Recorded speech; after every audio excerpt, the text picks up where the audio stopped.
Assalamualaikum warahmatullahi wabarakatuh. Perkenalkan, nama saya Cika Putri Panuntun dari kelas MN20E. Di sini saya akan menjelaskan sedikit materi tentang analisis sekuritas.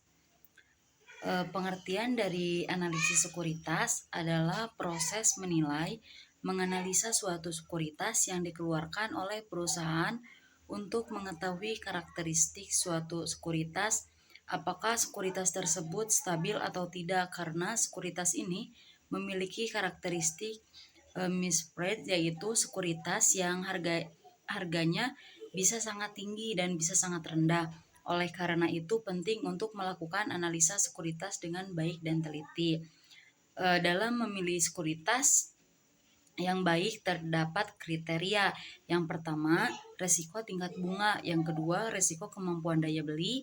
Yang ketiga, keuangan. Yang keempat, likuiditas. Yang kelima, pajak. Dan yang keenam, pengembalian atas sekuritas. Kemudian ada dua jenis analisa. Yang pertama, analisa teknikal. Yang kedua, analisa fundamental. Analisa fundamental adalah analisa sekuritas yang menggunakan data-data fundamental dan faktor-faktor eksternal yang berhubungan dengan perusahaan atau badan usaha tersebut. Kemudian analisis teknikal adalah sebuah metode untuk mengevaluasi efek yang menganalisis statistik yang dihasilkan dan aktivitas pasar seperti harga terakhir dan volume.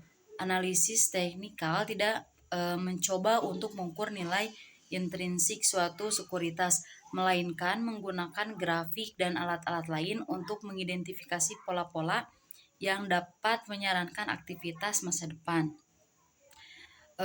Analisis fundamental bertujuan untuk mempelajari hal-hal yang berhubungan dengan kondisi keuangan perusahaan. Tujuannya agar bisa mengetahui sifat-sifat dasar dan karakteristik operasional perusahaan publik. Kemudian analisa saham teknikal tidak hanya bersifat dinamis tetapi juga aplikatif dan memerlukan ketekunan untuk mempelajarinya secara umum.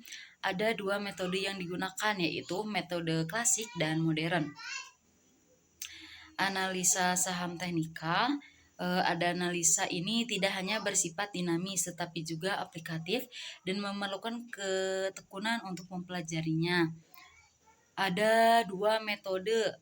Yang pertama metode klasik menggunakan chart harga saham, yang kedua metode modern menggunakan indikator dengan algoritma atau rumus statistik untuk bisa menggambarkan grafiknya.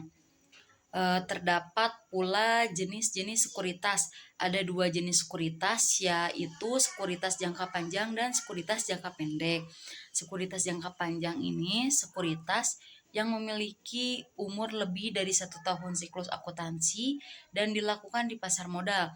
Sekuritas jangka panjang ini misalnya saham, obligasi, reksadana, dan produk turunan. Kemudian sekuritas jangka pendek, sekuritas ini memiliki umur kurang dari 1 tahun siklus akuntansi dan dilakukan di pasar uang. Instrumen ini ditandai dengan jatuh tempo yang pendek, tingkat risiko yang rendah. Liquid sekuritas jangka pendek ini seperti SBI, sertifikat deposit, dan lain-lain. Mungkin hanya itu yang dapat saya sampaikan, kurang lebihnya mohon maaf. Wassalamualaikum warahmatullahi wabarakatuh.